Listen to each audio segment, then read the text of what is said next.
Hi, welcome back guys. This is your friend, Lettuce Head Fanfics. Back with amazing fanfiction. This is the series of What If Deku Becomes the God of Thunder? Now before starting, please give this video a like and subscribe to the channel if you want more videos like this. Now let's get into the fanfic. It was a pleasant day, or at least it seemed so, until one noticed a young boy sprinting through the forest. This 14-year-old boy was Izuku Yagi, a typical happy child with dreams of becoming a hero, just like any other boy his age. However, his life took a drastic turn with a single word, Quirkless. For 10 long years, he endured relentless bullying from his classmates and peers. He had to fend for himself, prepare his own meals, and treat his own injuries. Since that fateful day, he faced abuse and neglect from those he considered family and friends. Even All Might, his idol and the only glimmer of hope in his dark world, turned out to be his father, who had cruelly told him he could never be a hero, despite possessing a quirk he could have bestowed upon him from the start. Now, Izuku found himself hiding in a cave he had stumbled upon while fleeing from his sister and her friends. He recalled the hurtful words she had hurled at him before she dashed into the woods. "Why do I even have such a worthless brother like you? I wish you had never been born." Tears streamed down his face as he ran, ignoring their shouts calling his name. He ran until his sobs morphed into fits of pure rage. Anger surged within him. They claimed to aspire to be heroes, yet they treated him so cruelly. Eventually, he calmed down and contemplated returning to his so-called home, but something drew him back to the cave. He ventured deeper inside and entered a chamber where he discovered a hammer resting on a pedestal. "Wow," he murmured, stepping closer. As he grasped the handle, darkness enveloped him, and he lost consciousness. When he awoke, he found himself in an empty void. "So, you finally came," a voice echoed. Izuku looked around, fear gripping him, until he spotted a large cloaked figure. Who are you?" he stammered, attempting to sound brave but failing. "That's cute, kid. Listen, I'll make this short for you. You are my reincarnation." "Our reincarnation? But I don't even know who you are." "Ah, now that's a good point. I'm surprised you don't recognize me." The man removed his cloak, revealing a towering figure with long, messy dark red hair and a matching beard. "My name is Thor, the god of thunder." Izuku was taken aback, realizing he was the reincarnation of a literal god. "But why would I be your reincarnation? I'm not strong. I'm not special. I'm just a powerless boy who can't even have a decent family." Thor, witnessing the boy's pain, felt a wave of nausea. He understood struggle, having been there for his own children, but Izuku's situation was different. He had no control over his life, yet he was treated as if he were invisible. "Listen, kid. I'll be honest with you. You're far more special than you realize. I need someone to be my successor, and right now, you're the one who fits the bill. So, what do you say?" Izuku pondered for what felt like hours, trying to convince himself that this was merely a dream. But ultimately he recognized the truth in Thor's words. There was one question he needed to ask. "Hey Thor, can I ask you something?" Thor nodded. "Do you think someone like me could be a hero?" Thor fell silent for a moment. Izuku interpreted the stillness as an answer until it was broken. "I believe it's possible." Izuku's eyes widened in shock. Those were the exact words he had longed to hear, someone who actually believed in him. He opened his mouth to respond, but Thor continued. "Just because you're powerless doesn't mean anything. It simply means you have to work harder than everyone else to achieve your goals. So, Izuku-Odinson, will you be my successor?" Tears of joy streamed down Izuku's face as he absorbed the words he had yearned for. He made his decision. "Yes, I will." "Then we have a lot of work to do, kid." Izuku smiled, his expression transforming into one of pure determination. Thor smiled nostalgically, reminded of how his own children had been resolute in their quest to surpass him in strength when they were young. This marked the beginning of Izuku's journey, not just as a hero, but toward godhood. He would not falter. Izuku Yagi, no, Izuku Thorson, was destined to become the next god of thunder. 2 years passed since that day, and Izuku's life had changed dramatically. Thor's training pushed him to build muscle and gain weight, though thankfully not as much as Thor himself. He even grew his hair long, transforming it from short and messy to a flowing mane. Throughout these 2 years, Izuku trained relentlessly. His sister noticed his changes in behavior and weight gain, voicing her concerns to their friends. While the boys were indifferent, the girls worried about his health, hoping he would be in better shape when they eventually married him. Thor taught him how to wield Mjolnir in his mindscape. The hammer's weight posed a challenge, but after several months, he was nearly ready for the real thing. He still had to attend school, but he no longer lived with his family. Instead, he built a home near the cave where he discovered Mjolnir, and surprisingly, they never noticed his absence. During his school years, people began to notice his personality and physical changes. Some bullied him for his weight, but he remained unfazed. When someone attempted to provoke him, they often found themselves sent flying. His training involved lifting heavy tree logs, moving train cars, and even wrestling large animals. After accidentally causing the death of a mother bear, he took in her 2 cubs and cared for them as his own, naming one Bjorn and the other Jorn. It took time for the cubs to trust him, but eventually, they accepted him as their guardian. He trained so hard that it would take the combined strength of All Might's strongest attacks in his prime to even make him feel a sting of pain. Today marked the last day of school, and he just wanted to get through it, eager to return to his training. During this time, he began to see Thor as a father figure, and after accidentally calling him Dad, he was reassured that it was perfectly fine. He even decided to legally change his name to Izuku Thorson, as Thor considered him like a son due to their close bond. "Alright class, since today is your last day, we'll be discussing your futures," the teacher announced, prompting groans from the students. "Just kidding. I know you all want to be heroes," he added, tossing papers into the air. The class erupted in excitement, their quirks on full display, except for a certain group and Izuku, who sat quietly observing. "Alright, everyone, that's enough. You all know the rules about using your quirks in public," the teacher said, and Izuku rolled his eyes. "Now, we have some students going to UA." The class murmured, speculating about who would be attending. "We have the power team going, so no surprise there. Demon Raitich, UA only accepts the best of the best." Bakugu shouted, his usual cocky attitude shining through. Yes, we get it, Bakugu. No need to rant," the teacher replied, already annoyed. "Oh, you're going to UA as well, Izuku?" the teacher asked, his curiosity genuine. The class fell silent, turning to the tall figure of Izuku Thorson Yagi. "Yes, I am," Izuku replied. "Glad to hear it. I'll be rooting for you," the teacher said, one of the few who treated Izuku with respect. Despite criticism from others for helping him improve his grades, he believed Izuku was the best student, holding the highest marks in the school. Suddenly, laughter erupted in the classroom. "Seriously, that fatso?" one boy exclaimed. "What's he got to gain from UA other than more weight?" another added. "I'd be surprised if any girl would even talk to him because of how he looks," a girl chimed in. Izuku calmly sat in his seat, absorbing the insults. He truly didn't care about his weight. Achieving his goals was what mattered most to him. "Deku!" Bakugu shouted, blowing up his desk, but Izuku remained unfazed. "Can I help you, Bakugu?" he asked calmly. "How dare you think you can go to UA? You think you're better than me?" Bakugu retorted. Izuku thought to himself, man, he is so annoying. I'm surprised he hasn't blown someone's eardrums out yet with all that yelling. Just as Bakugu was about to shout again, the teacher intervened, threatening to call his mother.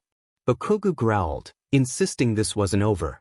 After class, Izuku slung his bag over his shoulder, ready to head home and resume training, but a group of classmates stopped him.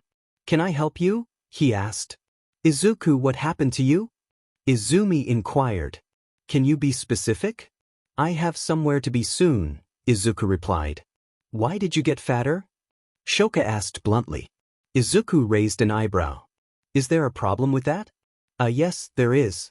We want you to get thin again. We thought we could help you lose some of that," Katsumi began. "Okay, you can cut the nonsense. What do you want?" Izuku interrupted, his tone growing irritated. "Why are you applying for UA?" Shoto asked. Because why not? Izuku replied. You better quit or else, Katsuki threatened. Or else what? Izuku countered, stepping right in front of him, sizing him up. None of them said anything. Taking their silence as an answer, Katsuki left, shouldering past his sister hard enough to knock her to the floor. They intended to confront him, only to find that he had already departed. In the same room as Mjolnir, Izuku felt worthy of wielding the hammer, but he knew he had to make an oath to ensure that only he could wield it. Only those who are of a pure heart and true heroes shall wield this hammer. Those who wish to use it for evil shall never wield it. A bright light engulfed the entire cave as the hammer lifted into the air. When the light faded, Izuku found himself holding the hammer in his hands before he fell unconscious to the ground. He was transported to his mindscape, where he saw Thor with a sad smile on his face. Father? What happened? Izuku asked. Mjolnir has found its next wielder. My soul will merge with you to give you the rest of my powers. This will be the last time we'll see each other again, Thor explained. Izuku began to cry, unprepared to lose the best father figure he had ever had. He felt a hand on his shoulder as Thor gave him a sad smile. Don't cry, my boy. Only cry for those who are worth those tears of yours, Thor said, shedding his own tears. Izuku dried his eyes and looked at him. Just don't forget about me, okay? Izuku nodded as he watched Thor fade away, transforming into sparkles of light. He then woke up, gasping for air. As he stumbled out of the cave, he held his hand out, watching electricity dance around his palm. I'll make you proud, father. A full year had passed since Thor's soul merged with Izuku's. Adjusting to life after watching his mentor and father figure turn to dust had been difficult. It took several months for him to regain his footing, but it was worth it in the end. Now, he walked toward the entrance of the entrance exams, wearing a cloak to conceal his face and avoid dealing with his sister and others if they were present. Move, you extras. Unfortunately, he still had to contend with Katsuki's incessant ramblings, calling others extras. As Izuku listened to the point system, a blue-haired student interrupted the instructor. And you in the cloak. There shouldn't be any reason for you to be wearing something like that. If you don't want to be noticed, then I suggest you leave. Leader exclaimed. How about you learn to be patient and stay out of other people's business? Plus, if you read the pamphlet you received a week before this, you'd know that there is a fourth robot he was about to talk about. But due to your impatience, you disrupted him, Izuku replied. Lita sat down, embarrassed by his outburst. As Present Mike continued explaining about the fourth robot, Izuku stood waiting for the exams to begin. He noticed a purple-haired girl with ear jacks and walked over, placing a hand on her shoulder to get her attention. Hey, are you okay? You look a little nervous, he said. Oh, it's fine. Just a bit nervous, Jiraiya replied. That is to be expected. But just focus on getting enough points for yourself, Izuku encouraged. Huh, didn't think about it like that. Oh yeah, my name's Jiraiya, Kyoka Jiraiya, she introduced. Call me Izuku, he said. So what's up with the cloak? She asked. Oh, no particular reason, he replied, taking it off to reveal his slightly muscular build. Jiraiya blushed, surprised and wondering how he would fare in the exams. All right, everyone. The test will begin as soon as the doors open. Present Mike announced. Well, good luck to you, Izuku said. You as well, Jiraiya replied. Izuku chuckled, amused. Thanks, but I won't need it. As soon as the doors cracked open, Izuku propelled himself over the wall. The others who witnessed this immediately began to complain, except for Jiraiya, who followed his lead. Their grumbling continued until Present Mike shouted, What are you guys waiting for, a countdown? The room fell silent, and he urged them, Go, go, go. Everyone rushed into the area, only to find bits and pieces of scraps scattered everywhere. In the observation room, Nizu and several heroes watched the exam, shocked by the sight of someone effortlessly decimating the robots. Aizawa, who is that big guy with the hammer? Nizu asked, his eyes glued to the screen. His name is Izuku Thorson. Quirk, god of thunder, Nizu replied. Inko, watching from the observation room, gasped. Wait, Nizu, did you say? Izuku? Yes, that's right. He's down there, Nizu confirmed. The couple exchanged glances filled with sadness and disappointment. Weeks had passed without any word from him, prompting them to investigate. They had gone to his room, where they found used, bloody bandages filling the trash bin, along with bloody, burned, and charred shirts scattered across the floor. A small bed, seemingly only suitable for a 5-year-old, lay in the corner, accompanied by a tiny blanket that barely covered anyone. The room reeked of dried blood, hinting at the suffering that had taken place within its walls. They reached out to everyone they could think of, but after months of searching, no one could find him, and the search was ultimately abandoned. Since then, the family had been irrevocably changed. Izumi fell into a deep depression, often waking in a cold sweat, haunted by the fear that Izuku had taken his own life. Although she had been granted one for all, it backfired on her whenever she tried to use it. The longer she held the power, the more intense the pain became. She dreamt of others surrounding her, telling her she wasn't worthy. Currently, she could only manage about 5% of the power without inflicting severe pain on herself. Inko had given up her hero work to focus entirely on finding her son. While other heroes eventually ceased their searches, she continued relentlessly. Most nights, she found herself in his room, crying herself to sleep or spending hours searching for any clue that might lead her to him. Toshinori felt like a disgrace as a father, believing he had failed his son when he needed him most. He sometimes drank himself to sleep, consumed by his own despair. When he first became a father, he had promised himself he wouldn't become like his own father, yet he couldn't shake the feeling that he had let Izuku down. In the UA staff room, Aizawa turned to Nizu and asked how many points Izuku had scored. Nizu froze momentarily in shock before dropping his cup of tea. Everyone turned to him, noticing he was trembling slightly. Finally, he managed to speak. He already has 539 points. If Jaws could drop, they would have. Izuku had shattered All Might's record in less than 5 minutes. I want him in my class. I don't care what anyone says, Aizawa declared, surprising everyone, as he was not known for picking favorites. Before we decide that, let's see how he fares against this. Nizu replied, pressing a button that released the 0-pointer. As Izuku walked through the empty streets of the simulated city, he felt the ground shake beneath him. Turning, he saw the 0-pointer approaching and regarded it with curiosity. Just as he was about to head in the opposite direction, he heard a scream. He looked over to see Gyre trying to help a brown-haired girl trapped under rubble. Realizing the robot was getting closer, he decided to intervene.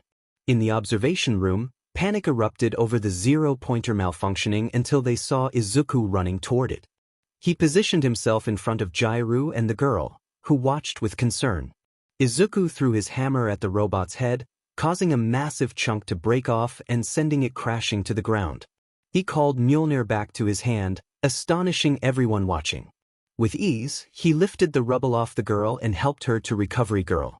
Just as he was about to leave, he heard his name being called to the observation room. Sighing in annoyance, he made his way over. Upon entering, he knocked on the door and heard a faint, "Come in." He opened it to find the staff, a few heroes, and his parents. The tension in the room was palpable. Inko spoke first, her voice trembling. "Izuku, is that you?" He stared at her blankly, but when she began to approach, she said, "Am I baby boy?" The harsh glare he shot her froze her in place. "I would suggest you don't call me that," he warned. All Might interjected, "Be but son. If you finish that sentence, I will personally throw you through several buildings," Izuku threatened. "Now, was there a legitimate reason for me coming here, or are you just here to waste my time?" Nizu stepped in. "No, I just wanted to let you know that you passed, and you'll be in Class 1A, which is Aizawa's class." "All right then," Izuku replied before walking through the door. Inko fell to her knees, crying. "Nizu, you have to do something, please. This is my son, my family." "I'm sorry, Inko, but there's nothing I can do. You can only blame yourself for what's happened with Izuku," Nizu said gently. On the first day at UA, Izuku walked through the halls searching for Class 1A. "Hey." He turned to see Gyru from the entrance exams.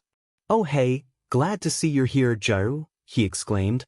"Yeah, Glad to see you here as well, she replied. They walked together in comfortable silence, though Izuku received a few strange looks due to his size. Finally, he arrived at the classroom, only to find the door towering over him. He opened the door to see Katsuki yelling at the blue-haired guy from the entrance exams. "You've got to be kidding me," Izuku muttered. "Do you know that guy?" Jairu asked. "More than you can imagine," Izuku replied, rolling his eyes. "Deku!" Katsuki shouted. Jairu winced at the loudness. "Care to tone it down? We have someone with sensitive hearing here," she suggested. "I can talk however loud I want. What I want to know is why the heck is your quirkless self here?" Katsuki retorted.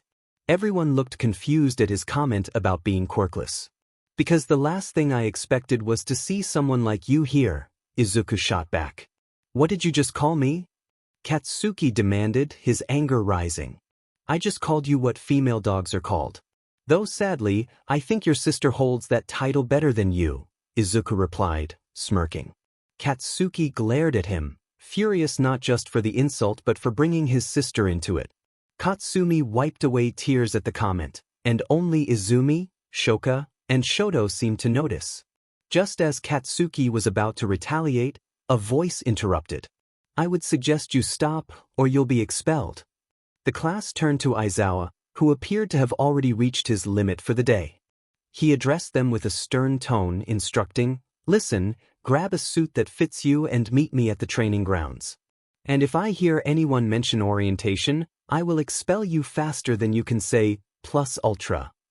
After a while, the students changed into their gym uniforms, except for Izuku, who stood shirtless. Most of the girls found him unappealing, save for Jairu, who blushed slightly as she admired his modest muscles. Aizawa surveyed the group and remarked, "Well, most of you arrived late. We'll work on that during our time here. Now we're going to conduct a quirk apprehension test. I need the person who ranked first in the exams to step forward." Katsuki stepped up confidently, but Aizawa regarded him with skepticism. "I said the one who got first," he clarified. "Then who got first?" Katsuki demanded. Aizawa pointed to Izuku, surprising the entire class, including Jairu. "No way! There's no way that guy scored higher than me!" Katsuki exclaimed. "Well, SCKS to be you then, because I don't care what you think. Now, kid, step into the circle, please," Aizawa instructed. Izuku walked into the circle as Aizawa tossed him a ball. "So, what exactly am I supposed to do?" he asked. "Just throw it as hard as you can using your quirk," Aizawa replied. "All right then," Izuku said, preparing himself. Katsuki scoffed. "I bet he won't even make it past 20 feet. Some classmates chuckled, convinced of Izuku's weakness. However, when they saw electricity crackle around his throwing arm, they fell silent. As he threw the ball, the ground beneath him caved, creating a crater, and most of the class was knocked back by the force of the wind. Aizawa glanced at the counter, which began to smoke before exploding, leaving everyone in shock. "We'll just count that as infinite," he stated. After the test concluded, the results revealed Izuku in first place, with Katsuki and Shoto in fourth and fifth. "There's no way I'm accepting that," Katsuki shouted. "Me neither," Shoto added. "Well, as I said, deal with it," Aizawa replied. Katsuki's frustration boiled over. "Nah, I want to prove to this useless Deku that he is nothing." "All right then, how about a bet?" Izuku suggested, piquing both their interests. He snapped his fingers and held out his hand, summoning a hammer that flew into his grasp. He dropped it to the ground, embedding it slightly. "If you can lift this hammer by even a mere millimeter, I will leave this school and stop trying to be a hero. I'll even sweeten the deal for you too. I'll date both of your sisters and marry them, no matter what," he declared. The group was taken aback, including Shoka and Katsumi, who felt a mix of excitement and disbelief. Jairu, however, experienced an unexpected surge of jealousy at the thought of him dating the two girls. "But if you fail to lift it in, say, 5 minutes, then you have to leave this school and never come back. You can't enroll in any other hero school either," Izuku added. "Deal!" Katsuki and Shoto exclaimed in unison. "Now hold on," Aizawa began, but was interrupted. "I'll allow it," came a voice from the doorway. Everyone turned to see Nizu, the principal of UA. "Sir, are you sure about this?" Izawa asked, concerned. "Oh, I'm very sure. Besides, I know you were planning on expelling someone sooner or later," Nizu replied. Izawa sighed. "Well, you're not wrong." Katsuki grinned. "This should be easy for the future number 1 hero." Shoto nodded in agreement. Katsuki grabbed the hammer's handle and attempted to drag it but nearly fell back. Confused, he gripped it with both hands and strained to lift it. After 5 minutes, he collapsed in exhaustion. Shoto stepped up next, but the same result followed. Izuku couldn't help but laugh at their futile attempts, while Jairu quietly chuckled at their dismay. As the 5 minutes passed, both boys shared a sense of frustration. Katsuki got up and stormed over to Izuku. "That's ridiculous. You did something to that thing, didn't you?" Izuku smirked. "Well, you're technically not wrong. What exactly is it that I did? Like you said before, I'm quirkless, so what could I have done?" He walked up to Mjolnir, lifted it with ease, and tossed it into the air before catching it by the handle. "You're weak," he taunted. In a fit of rage, Katsuki charged at him, ready to unleash his quirk, but Aizawa's scarf caught him, restraining his movements. "You can't do this to me. I'm supposed to be the next number 1 hero." Katsuki yelled. Aizawa replied coolly, "Well, maybe you should have thought about that before you made that deal." Nizu announced, "Katsuki Bakugu, Shoto Todoroki, you are hereby expelled from UA and will be blacklisted from every other hero school, effective immediately." Katsuki's struggles intensified as he shouted various insults and threats, mostly directed at Izuku, while Shoto remained silent, glaring at him. Izuku, however, found their misfortune amusing. Meanwhile, 2 parents watched the scene unfold with shock, knowing trouble was brewing. A few days later, the class buzzed with energy, grateful for the quiet without the usual interruptions. Izuku and Jairu had become good friends, along with a girl named Tsuyu Azui, who preferred to be called Tsu. They bonded over shared experiences of being judged for their appearances and quirks. Izuku felt a special connection with Jairu but decided to wait for the right moment to express his feelings, having been hurt before. He viewed Tsu more like a sibling, sensing she felt the same. Izuku noticed that Izumi, Shoka, and Katsumi were upset about Katsuki and Shoto's expulsion. He thought it was their fault for accepting the deal in the first place. While chatting with Jairu, he heard loud thumping approaching the classroom inside, wondering who would be teaching that day. All Might burst through the door, announcing, "I am here," in his usual flamboyant style, followed closely by Inko. Izuku face-palmed at their antics, sarcastically thinking, "Describe how that was heroic." The class buzzed with excitement, but All Might seemed distracted by some birds. "Today we will be teaching you," he began, pulling out a flashcard. Izuku thought, combat training? What is he going to do, show us how to throw a punch, dumbass style? Inko chimed in, "But you can't be a hero without looking the part." She pressed a button on a remote, revealing cases with numbers. The class buzzed with excitement, except for Izuku, who looked bored. Inside each of these cases are your very own hero costumes. Now get changed and meet us at Ground Beta for training, All Might instructed. Everyone grabbed their cases and left, except for Izuku, who already had his hero suit. As he was leaving the classroom, Inko stopped him. Izuku," she stammered, "we noticed you didn't put in an application, so we made a suit just for you." She handed him a case. Izuku accepted it but then placed it on the ground and stomped on it, shattering both the case and its contents. "Understand this, I want nothing to do with you. So let me tell you something I know you won't listen to, but I'll say it anyway. Leave me alone," he declared before walking away, leaving Inko on the verge of tears. All Might managed to calm Inko down as they headed to the training area. The class was now dressed in their hero costumes. "You all look mighty heroic. Has anyone seen young Thorson?" All Might asked. "I'm here, just had to make a few adjustments," Izuku replied, his hero suit resembling Thor's outfit. Some classmates felt uncomfortable with his appearance, but he paid them no mind. Jairu glanced at him, a slight blush creeping onto her face as she wondered why she felt this way around him. All Might explained that they would be participating in a heroes versus villains exercise, with pairings decided by drawing lots. Some students were confused about the purpose of the lots until Izuku clarified that in the future, they would have to work with heroes they knew little about. As everyone received their lots, Izuku was paired with Shoka. The first match would be Izumi and Katsumi against Izuku and Shoka. Great. Izuku stood beside Shoka outside the building, arms crossed, ignoring her attempts to discuss a plan. "Zuzu," Shoka began. "Shut it, or I'll make you," Izuku threatened. Shoka looked down, her expression pained. Soon they were told they could enter. Shoka was about to use her quirk to freeze the building when Izuku roughly pushed her against the wall. "Aizu," she started, but her words were cut off as he applied pressure. "You best listen and listen good. I want nothing to do with someone like you. Don't talk to me, don't even breathe in my direction," he said, leaning closer. Shoka began to panic, clawing to move away from the force. "Do you understand?" he demanded. Feeling the pressure, she quickly nodded in fear, shouting "yes" at the top of her lungs. He snapped his fingers, releasing her.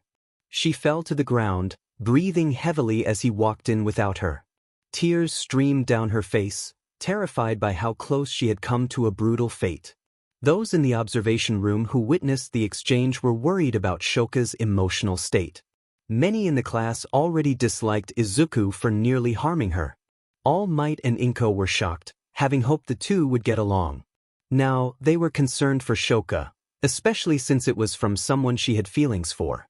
Jairu initially felt furious about Shoka being with Izuku, but after witnessing him scare her, she felt a strange sense of relief. She didn't understand why she felt that way. Izuku walked through the building, searching for Izumi, Katsumi, or the bomb. He reflected on his actions toward Shoka. Normally, he would apologize, but after everything she had put him through, he felt she deserved it. He spotted Izumi appearing from around the corner. "Oh, if it isn't my so-called sister. Ready to feel the same pain I felt all those years ago?" he taunted. "Izuku," she started. "No, you don't deserve to say that name." He threw Mjolnir at her, narrowly missing as it embedded into the wall behind her. She coated her arm with a fraction of one for all and punched at him, but he caught it effortlessly, leaving her shocked. "This is the best you could come up with?" he said, throwing her across the hall. She barely caught herself, looking at him with hurt eyes as he pulled his hammer from the wall. He threw Mjolnir at her, now charged with electricity. She tried to catch it but was pinned to the ground by its weight. "My God, is this really how strong you are? I'm honestly quite disappointed," he remarked. "Look, Izuku, we're sorry for what we did." "We've changed," Izumi pleaded. "Changed, huh?" he mused, then struck her head, knocking her out cold. He noticed he had broken her nose. "Yes, so have I." He lifted Mjolnir and headed to the bomb. Upon entering the room, he was met with an explosion to the face. "You aren't getting that bomb," Katsumi shouted. "You and your brother were always quick to react, especially when angry. Looks like I'll have to put this mutt down for a bit." He swung Mjolnir at her, but she narrowly dodged. In her worry, she launched an explosion at him, but he countered, knocking her out cold. He walked past her, hoping that would knock some sense into her. He touched the bomb, signaling his victory, and made his way back to the observation room. On his way, he didn't see Shoka and didn't think much of it. Upon entering, he was met with glares from the class, especially Kirishima. "Can I help you?" Izuku asked Kirishima. "Yeah, what the hell was that, man? You could have seriously hurt them." Kirishima exclaimed. "Listen, I'm only here to become a hero. What I did to them was just a taste of what I can truly do. Believe me, if I could, I would have done much worse," Izuku replied. Inko was about to say something but was silenced by the intensity of Izuku's gaze. The rest of the day went normally until Izuku was approached by Jairu, Tsuyu, Ochako, and Lita. They chatted for a bit before everyone went their separate ways. Just before leaving, Jur kissed his cheek and ran off. He stood frozen, holding the cheek she kissed, then smiled, realizing she felt the same way about him. A couple of weeks later, Class 1A was on their way to a place called the USJ. Denki, being his usual self, thought it meant Universal Studios Japan and was playfully teased by Jairu for his assumption.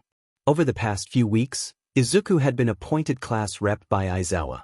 Izumi and Katsumi had concussions from the force of his blows, and Shoka had to seek emotional therapy, but he didn't mind. Class 1A was riding a bus to the USJ. Izuku was sitting next to Jairu, much to his pleasure, while Shoka and Katsumi looked on with jealousy. Jairu felt happy being next to Izuku and eventually laid her head against him, startling him at first, but he relaxed, enjoying the moment. "Hey, Izuku, I have a question," Tsuyu said. "Sure, what's up, Tsu?" he replied. "I was just wondering why you and Izumi look similar," she continued. "Well, that's because we were siblings," Izuku explained. "You guys used to be siblings?"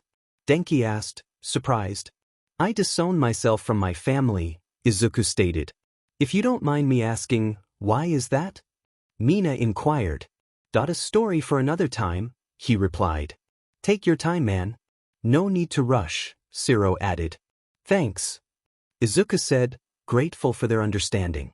After a while, they finally arrived at USJ and got off the bus, with Jairu still feeling a bit sleepy. "Want me to give you a little jolt to wake you up?" Izuku offered. "Do that, and I'll burst your eardrums," Jairu replied, rubbing his eyes. As they walked inside, they were greeted by the space hero 13, who was met with admiration from Uraraka. Izuku noticed the lights flickering and instinctively kept his hand near Mjolnir, just in case. While 13 explained the type of hero training they would be undertaking, Izuku raised a question. "Hey, 13, are we going to have fake villains?" he asked. No, not at all." "Why do you ask?" 13 responded, looking puzzled. "Then what is that?" Izuku pointed toward a portal, and 13 turned to see a small army of villains emerging. Some of the class believed they were probably fake until Aizawa shouted, "Those aren't fake, you idiots. Those are real." "Real?" Class 1A exclaimed in shock.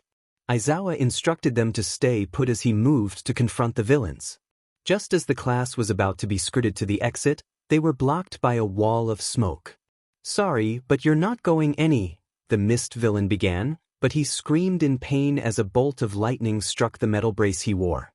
"Yeah, sorry, but you won't be harming anyone for a bit. Everyone get going, I'll keep this one in place," Izuku declared, sending down another bolt that caused the villain to scream again.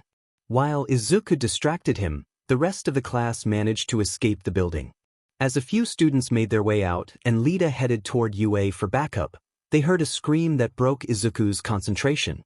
They turned to see Aizawa's head being smashed into the ground, providing just enough distraction for the mist villain to slip away. Meanwhile, Shigaraki watched as the Nomu pummeled Eraserhead when Kurojairi appeared, wounded and exhausted. "Kurojairi, what happened to you? Were you able to separate the students?" Shigaraki asked, his voice laced with concern. Forgive me, why young MSTR. One of the students electrocuted me, allowing the others to escape, Kurojairi stammered. Shigaraki growled, scratching his neck in frustration. "You're lucky you're our only getaway. Noma, finish him off and get the other students." The Nomu raised its fist, ready to smash Aizawa's head, but was suddenly sent flying by a volley of electricity. A bolt of lightning appeared, revealing Izuku. "Aizawa, rest," he commanded, teleporting Aizawa to safety before glaring at Shigaraki and Kurojairi, snapping his fingers to summon Mjolnir. "You're next," he said, stomping toward them, only to be blocked by the Nomu, which roared in defiance. It threw a punch, but Izuku barely flinched as it connected. "You call that a punch? Let me show you what a real punch is," he retorted, fusing his hand with electricity before delivering a powerful blow that sent the Nomo flying into the mountain zone. Noticing more villains surrounding him, he leaped into the air and slammed down Mjolnir, unleashing a shockwave of electricity. The shockwave was so powerful that it incapacitated or knocked out nearly all the villains. As the dust settled, the Nomu emerged, seemingly unharmed. "You best give up while you can." That Nomu was made to take on the top 5 pro heroes all at once in their prime. It has shock absorption, super strength, and hyper regeneration. Shigaraki shouted, his voice filled with anger. Izuku thought, is that so? Well, you're going to be quite disappointed. As the Nomu charged at him, he spun his hammer in preparation for the attack. Just then, half of the Nomu's body exploded, sending debris raining around them. I'm not any of the top 5 heroes, Izuku reflected, watching as the Nomu's lower half fell lifeless to the ground. Enraged, Shigaraki screamed, "You cheater! How did you do that? That was supposed to take on All Might, even the top 5 heroes in their prime. There should have been no way it lost." Well, let me tell you something. As much as I would love to see that blonde buffoon defeated, I can't let you do that. I want to see the look on his face when he finds out his own son became a better hero than him. Also, for the record, you said that thing was made to kill All Might, right? Izuku replied, electricity beginning to arc around him, his eyes glowing a bright blue. Shigaraki turned to see a tall figure behind him, much taller than All Might, with a long, messy red beard and hair, wielding a hammer similar to Izuku's. I'm not All Might, Izuku declared. Shigaraki stepped back in fear as Izuku flew at him, covered in electricity and ready to swing his hammer. Kurogyri, with his remaining strength, created a portal that whisked them away just before Izuku could strike. Izuku growled in frustration as he heard the doors fly off, revealing All Might. He teleported to the top of the stairs in front of the other heroes. Just as he was about to speak, he fell to his knees, coughing up blood from a fist-shaped dent in his side. In a swift motion, Izuku struck All Might with Mjolnir, knocking him unconscious. The others looked on in shock, realizing he had defeated All Might with just 2 blows. He walked past the group without a word. Weeks later, following the incident at USJ, All Might's time limit had decreased due to the force of Izuku's blow, leaving him with a concussion and severe trauma. But Izuku remained unfazed. During their time away from school, he and Jairu had grown much closer, and he planned to confess his feelings for her, knowing that timing was everything. Class 1A buzzed with curiosity about who would teach them since Aizawa was still in the hospital. Suddenly, the doors opened, revealing Aizawa, his body wrapped in bandages. Izuku struggled not to laugh at the sight. Sir, are you sure you should be moving around so much? Ochako asked, concern etched on her face. My physical health shouldn't be your concern. But if it weren't for Izuku, my injuries would have been much worse. For that, I thank him, Aizawa replied, and Izuku gave him a 2-finger salute. Anyway, getting back on track, your fight isn't over yet. Aizawa continued.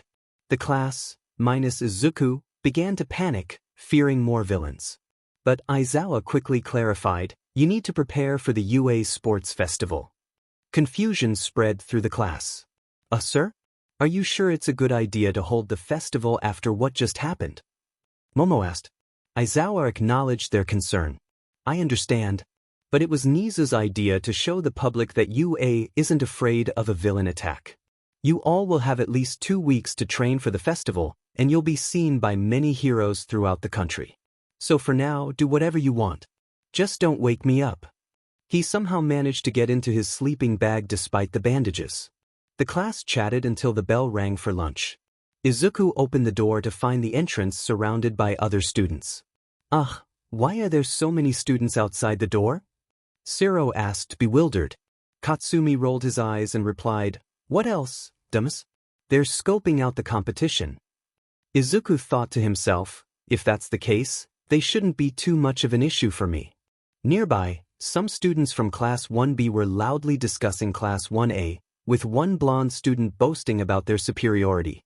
Tired of the bickering, Izuku decided to walk through the crowd with Jairu and a few others who wanted to avoid being late for lunch. Nito approached, a smirk on his face. And where do you think you're going? Izuku shot back, away from all this pointless arguing. Where else? Nito laughed. Now how do you like it knowing that I just copied your... He forced a look of shock as it dawned on him. Why don't have? He stammered. In a swift motion, Izuku grabbed Nito's face and slammed him against the wall. Get him out of here before I do more than that. A ginger-haired girl quickly dragged Nito away. As Izuku and his friends made their way through the crowd, they settled down for lunch when All Might appeared at their table. Young Thorson.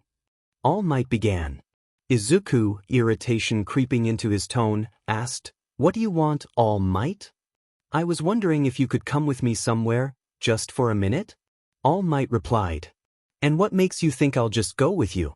If I remember correctly, the last time we spoke, you almost got your head smashed open," Izuku retorted. "Please, it's of great importance." All Might insisted. Izuku fell silent for a moment before standing up. "Better make it worth my time." A few minutes later, Izuku found himself sitting across from Inko, Izumi, and All Might, who now claimed to be his father, Toshinori Yagi. The atmosphere was tense, with one side at a loss for words while the other struggled to find a suitable conversation starter. Eventually, Toshinori began recounting his life story, how he had once been quirkless like Izuku and how his emestir had bestowed upon him the quirk. He explained the entire saga of One for All and All for One, which piqued Izuku's interest, especially now that he understood why Izumi had a different quirk. "I understand the story a bit, but what does this have to do with me?" Izuku asked. "Well, you see, I was wondering if you would be willing to take One for All," Toshinori replied. Izuku's eyes widened in disbelief. "I'm sorry, what?" Inko interjected. "We believe that the quirk would grow much stronger and be in much safer hands with you as its wielder. And Izumi is willing to give it to you." Izumi chimed in. "Here, you need to ingest the current holder's DNA for it to transfer." She held out a piece of her hair. Izuku remained silent for several seconds before standing up. "I refuse. Firstly, I've known about your past for a long time. I appreciate the insight into how she has another quirk and the details about it, but I don't care." He turned to leave, but Izumi's voice stopped him. "One for All is rejecting me," she exclaimed. Izuku paused, confused by her words. "One for All refuses to cooperate with me whatsoever. I can barely even use some of its power before it backfires on me. I've suffered so much from this quirk, and I want to make amends for the things I've done in the past. I want to start by giving it to the one person who truly deserves it," Izumi pleaded. Izuku was silent for a moment, not a single word escaping his lips. "And I should care about that, why?" he finally asked. Izumi was taken aback by his response. "Why should I care about your suffering? What about me? What about my suffering? The reason you want to give me that quirk is that you feel guilty for what you did and think the only way I'll forgive you is by giving me what I wanted in the past? That isn't how life works. Like I said during the battle trials, I've changed and for the better. So you take that quirk and you keep it. Or else the next time you try something like this, you'll regret it." With that, he stormed out of the room, ignoring the calls of his family. In the following weeks, he avoided his sister and family completely, not even glancing in their direction. Soon, the annual sports festival arrived. Thanks to Momo, Izuku had a larger shirt and was chatting with Jairu when his sister approached. "Izuku, I want to make a bet," Izumi said eagerly. "A bet? And what exactly do you have that I would want?" Izuku replied, raising an eyebrow. "Well," she hesitated, realizing she had nothing to offer. "Well, if there's nothing, then go," Izuku said dismissively. Izumi walked away, tears threatening to spill from her eyes. "Don't you think you were a little too harsh on her?" Jairu asked, concern in her voice. "Trust me, I've said and done a lot harsher things to her than that," Izuku replied. Jairu accepted his answer for now as they were called to the stadium, where the cheers of the crowd greeted them.